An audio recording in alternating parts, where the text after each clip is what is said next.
నాది మా ఇద్దరిది ఈస్ట్ గోదావరి. మా మణిప్రసాద్ గారి నాది రాజానగరం, ఆయన ధవళేశ్వరం.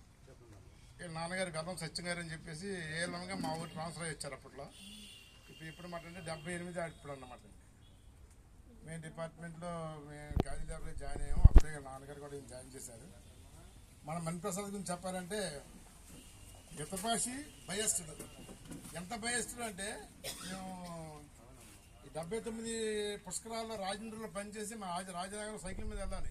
కరోనా కాదు, రాజు 1 గంట 2 గంటల వరకు అడ్డాడు, లాలచీర అడ్డాడు, తిరిగి వెళ్ళేవాళ్ళు. ఇప్పుడు ఒక రోజు సినిమాకి వెళ్ళిపోతే విట్లాచారి సినిమాలోకి వెళ్తే కింద పవన్ వస్తుందని చెప్పేసి కూర్చునే కాలు పెట్టి కూర్చునేవాడు అండి.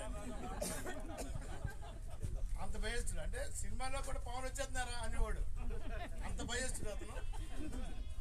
అలాగే అతను తర్వాత డిపార్ట్మెంట్ మమ్మల్ని అందరూ ఆపేసిన తర్వాత మళ్ళీ పాలనారి డ్రైవర్కి వెళ్ళాడు. మేము సెకండ్ షో సినిమాకి వెళ్తే మణిప్రసాద్ లారీ అవుతాన్ని చూసి మా ఆ లారీ మీద వెళ్ళేవాళ్ళు. అప్పటి నుంచి మాకు మా స్నేహం అలాగే సాగుతుంది. పిల్లలు కూడా సెటిల్ అయ్యారు, పర్వాలేదు.